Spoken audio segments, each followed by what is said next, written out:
Yo, you guys, this is Blacklist of the Abyss, and you're watching my review for Parasite, aka Kiseijuu, episode 13, alright? And this episode was all about Shinichi, really. There were essentially three storylines going into this. One was Shinichi kind of being introspective, looking at himself and seeing how he's changed and how that's affecting himself in the present and how it's going to affect him in the future. The other one was Tamiya Ryoko and her group of people and that investigation that she's doing. And the third was Murano and her perception of Shinichi's character right now and how she's going to go, how she's going to decide to act in the future. All right, so. And all three of the storylines actually center around Shinichi, obviously. So yeah, this episode was, in fact, about Shinichi. It started with Shinichi being confronted, well, not confronted, but having a short discussion with Yuko and Akiho. Listen, Akiho is such a moron. Like, who does that? Who does that? She just went up to Shinichi and was like, "Oh, so I heard that you were the first one on the scene to find that girl's corpse, huh?" You know, like she's acting like it's a fun thing, you know? Like she's like all excited and everything. Like, what's wrong with you? You know that he knew her. Like, and you're joking around about him finding his friend's corpse? Like, that's like that just I couldn't believe that when I saw it. Like, what is wrong with this girl? Like, that's awful. And Yuko gave her this look, but it's like I don't know, I just couldn't believe that she would say something like that. That was just ridiculous. But after that, I just felt like I needed to mention that because it was just so it just caught me by complete surprise. I just didn't expect it. But after that is when we get into one of these storylines involving Tamiya Ryoko, or Tamura, as she's being referred to now. She's in this little group. And I think the mayor, the new mayor, was a part of this group.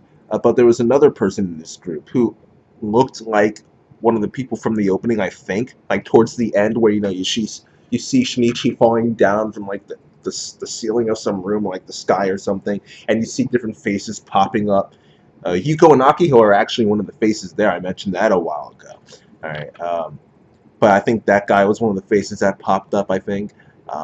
But anyway, he ends up pointing out that that dude that Shinichi took out, that parasite that Shinichi took out last episode, his death has provided yet another corpse, yet another sample for humans to investigate. All right, so they're trying to hide their existence from humans so that they can not. They're trying to prevent humans from discovering too much about them. Yet they are leaving corpses behind that let humans know about them, you know, so that's obviously bad. All right, and from I have a pretty good feeling that this dude is going to be like a final boss type of character, kind of like Tamiya Ryoko, especially if he is in fact the guy from the opening. All right, but Tamiya Ryoko, she actually ends up coming. I'm still going to call her Tamiya Ryoko. That's the name I heard first, so that's the one I'm going to keep calling her. I don't care. For all I know, she could change her name 20 other times in the next 10 episodes. You know, I'm still calling her Tamiya Ryoko. All right, but anyway, she comes in and she confirms that the person responsible for taking out that parasite was Shinichi, and the mayor I think it was the mayor, said that this kid might be a threat. We should take him out. And Tamiya was like, well, actually. He's an important part of my investigation, which actually involves our safety in the long run, all right, long-term plans. Okay, so I'll ask you to respect my investigation and leave him to me. And the guy's like, all right, sure. All of them are like, fine, go ahead, be my guest, you handle him. All right, that's one less thing for us to worry about. All right. Another thing worth mentioning in this episode involving Tamiya Ryoko, she gave birth to her baby. So apparently it's been 9 months already. Hey, unless her being a parasite somehow increases the speed in which she can give birth, but I don't see why that would be the case. Though then again, being a parasite did give Shinichi superhuman strength and senses and crap. So I don't know, maybe. Maybe. But yeah, she's given birth, and yo, what that nanny was over her house, and the baby was crying, and Ryoko just went up to the baby, grabbed it, and told it to shut up. And that was it, quiet. And the nanny got all freaked out. She was scared. She got out of there. All right. And the thing is, at first I didn't think anything of it, but maybe there is a chance that the nanny might end up calling the police on Tamiya Ryoko, not because she's suspicious of her being a parasite, but because that's just a dangerous environment for a child to be in, especially an infant. Okay, so I think that Parasite is the kind of series that would take something small like this that seems insignificant and then make it become important later on. Okay, so I just felt like mentioning that just in case. That way, I don't really think it'll turn out to be anything. But if it does, I want to be able to come back and say I told you so. So, yeah, just throwing that out there. Right, it might happen. It might happen. All right. Um, and actually, as part of her investigation, let's get back to that. She hires this PI, um, and he's investigating Shinichi. And to make a long story short, he captures video of Migi. Okay, and Migi tries to kill him because if this dude gets out, he might very easily just report Shinichi to the cops. Okay, or maybe he is a cop, maybe he's a detective, or he is maybe he's a journalist, as Migi said. There are a lot of ways that guy, having the knowledge that he has, come around to bite Shinichi in the end. That could really be dangerous for him. All right, and Migi is aware of that, so he says, we gotta kill this guy. But Shinichi just can't do it. He can't kill a human being because that would make he already has problems believing that he's still human. All right, but if he is now resorting to the tactics of the parasites, if he is now killing humans just like the parasites do, then that would make him feel like he truly has lost his humanity. All right, which, when you really think about it, humans kill humans all the time. So I mean, it's not like that doesn't make him less human, but him being in the position that he's in, where his parasite half is the one doing the killing of humans, I guess that because of the fact that his mindset is different than ours, it's safe to say it would probably affect him in that way, where he would feel as though he's lost even more of his humanity, because a normal person shouldn't be able to just kill like that, you know.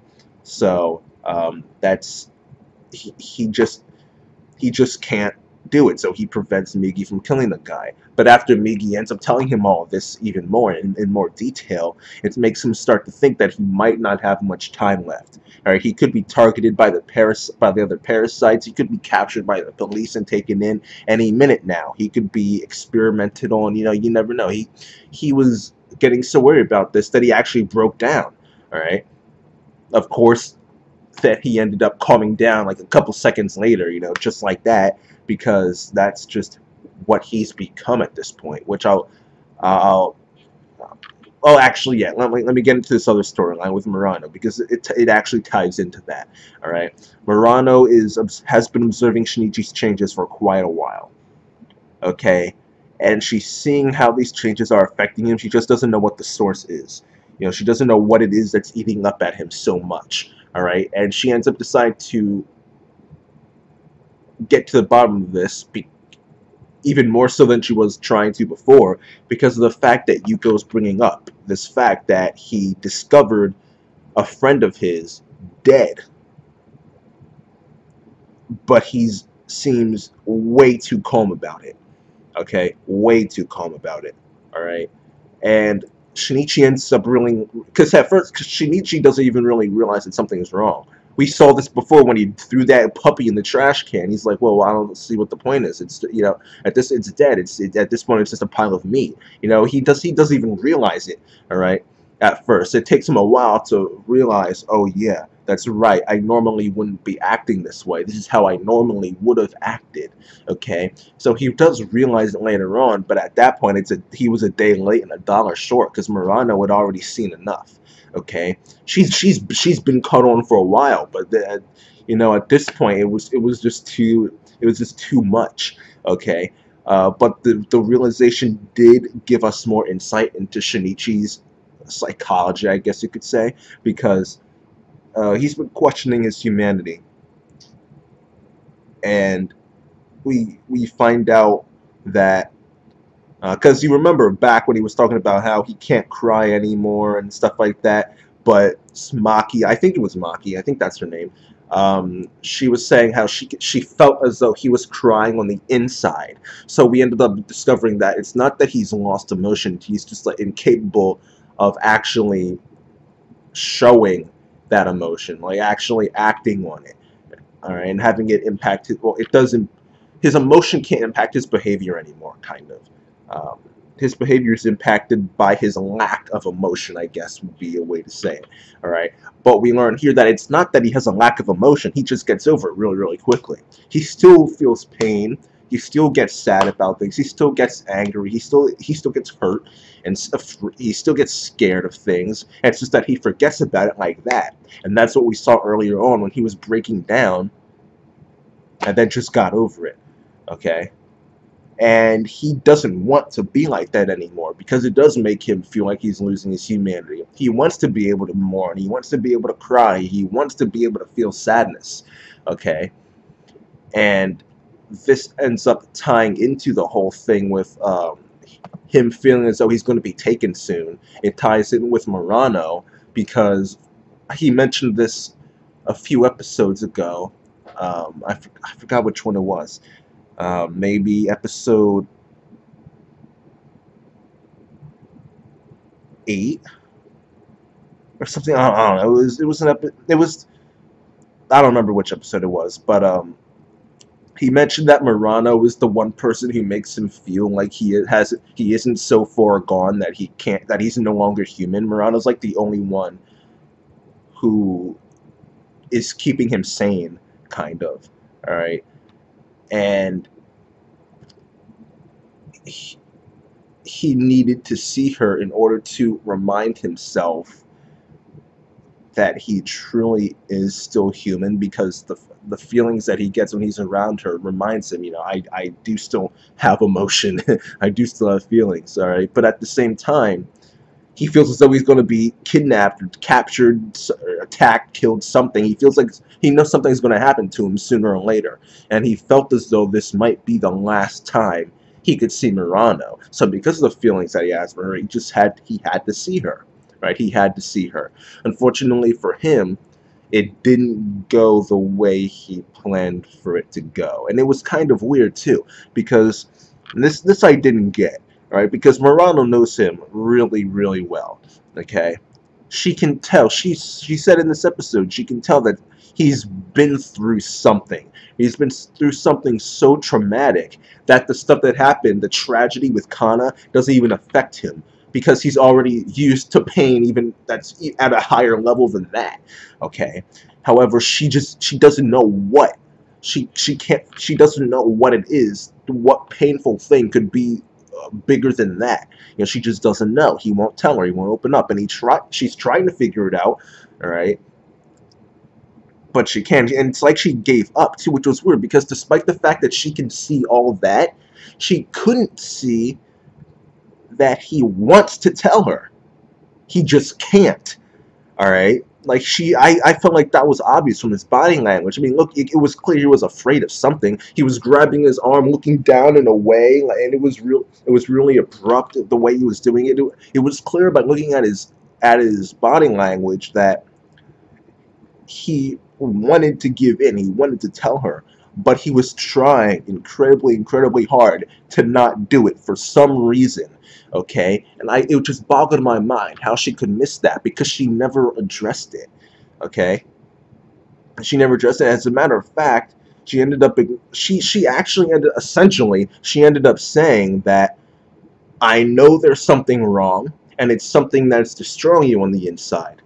So I'm going to give up and ignore you from now on and let it get worse. I'm not going to talk to you anymore if this is how you're going to act. And I'm just thinking, like, okay, like, listen, all right? I understand that after trying so many times to get answers and failing, just being shut out every single time, I understand that that's frustrating, and I understand that. Okay, trust me, I do.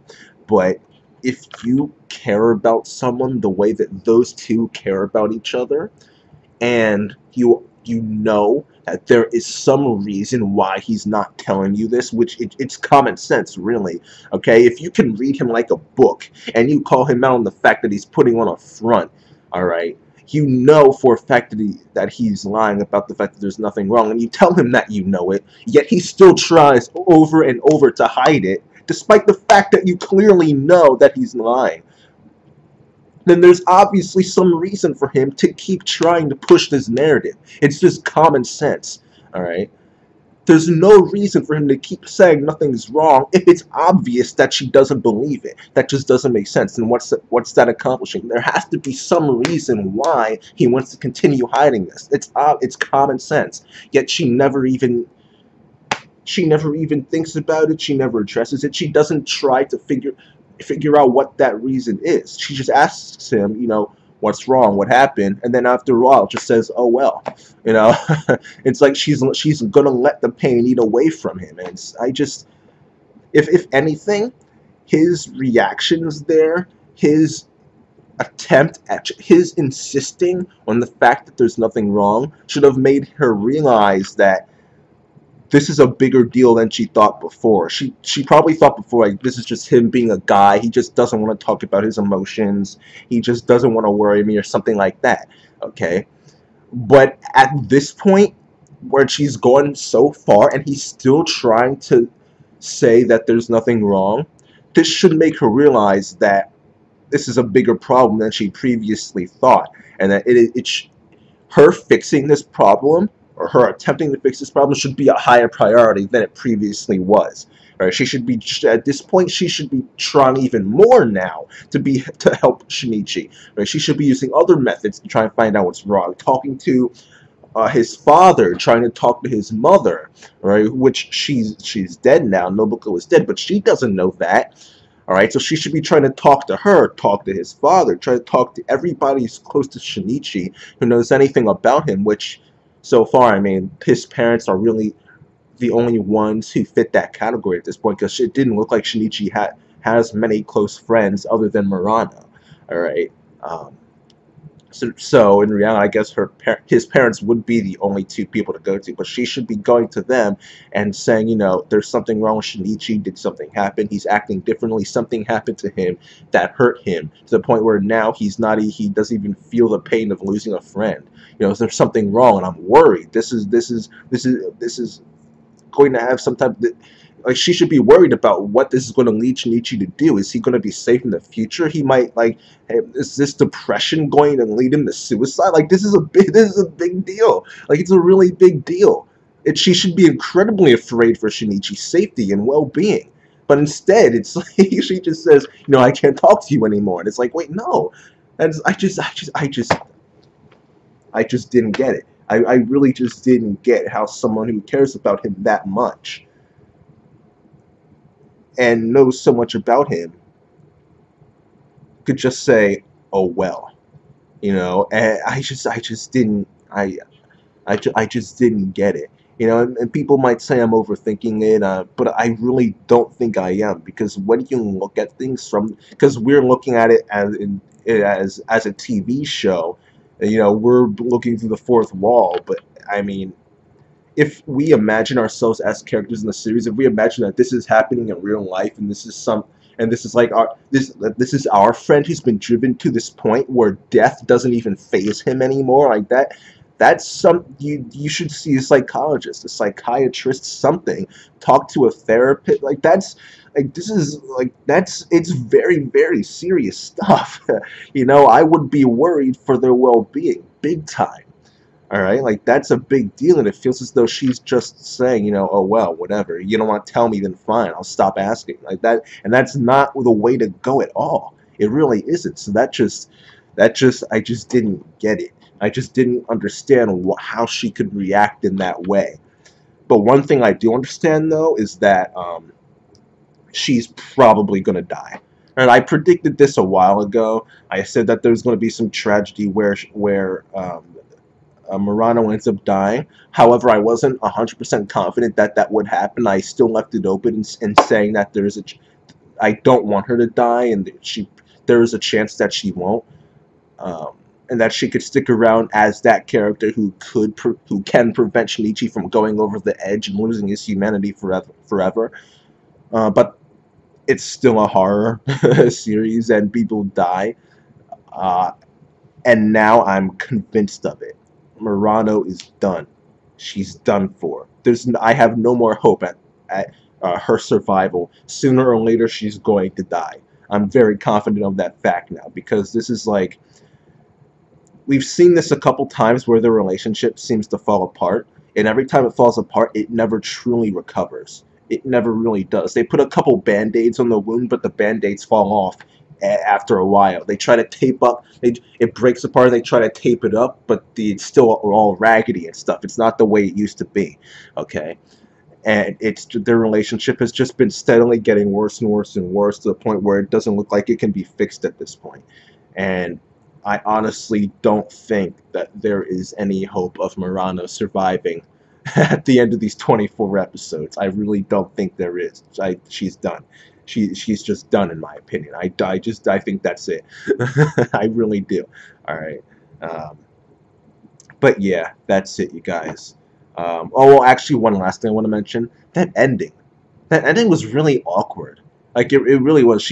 Murano just said at the end, oh, Shinichi, your eyes are empty. Your eyes are empty, and all of a sudden you get the ending start playing, and it's like, wait, what? That's it? Like what? That's how they're gonna end it? I was like looking to see if there were gonna be any clips after the ending. Nope, nope. It was just that. It was just a really awkward ending, but whatever. Not a big deal. I just thought it was strange for them to end on such an awkward note, but whatever. Overall, I'll give this episode an 8.5 out of 10. They did a lot here in terms of development. It's just, the path that Murano's character took doesn't make sense to me. To me, it's illogical for someone who cares about him that much to suddenly not care about his well-being anymore, despite the fact that it's incredibly obvious that something has happened to him and that he needs a medical attention, really. He needs the attention of a psychiatrist. Well, I mean, a psychologist could help too, but psychiatrists are the ones who actually have the ability to prescribe medicine. That's the difference between psychologists and psychiatrists. All right, but he really needs to see someone, and Murano is just kind of saying, "Oh well," and it just doesn't. It makes no sense to me at all. All right, so that's that. I probably would have given it a 9 had her actions actually made sense, but they didn't, in my opinion. So I'm giving it an 8.5, and that's that, you guys. Rate, comment, subscribe. Oh, actually, I mentioned this in my Shokugeki no Soma review. Alright, but I am working on a video. I'm putting together a video that will feature my personal favorite episodes of 2014. It's going to be like a top 35 anime episodes of 2014 video, okay? Because that's how many episodes I saw this season, where I was like, wow, these are truly great anime episodes. This is great. All right, so I'll put those together. I'm almost done. I just have like one series I'm trying to finish. But yeah, it's awful too, because I've been trying to focus entirely on that, but this is around the time where new shows are starting to debut, because the new season is starting, both like in terms of live action shows and anime. Okay, so I'm trying to not fall behind before I've even started, but at the same time I'm trying to finish this video, especially since it's going to once I do record it, it's going to take a lot of editing too, so it's going to take a while. But I'm hoping to have it out by the end of the week. It's just that I'm not at this point. I only have 2 days left at home before I head back to school. And I'm going to try and get it up before I leave, but I highly doubt that's going to happen because of the fact that I have so much to watch. And I don't feel like falling behind before I've even started. So, yeah, that's that. Just look out for that video at some point. If I don't have it up by Saturday, then I will probably have it up on Sunday. Probably. I'm giving myself a deadline and putting it out there. That way I can try to force myself to actually if I don't give myself a deadline, it's never going to get done. It's never going to get done. So I'm giving myself a deadline and putting it out there, okay? So Saturday, Sunday, I'm going to try and have that up by. But that's it, you guys. Episode gets an 8.5 out of 10. Rate, comment, subscribe, and I'll see you guys next time.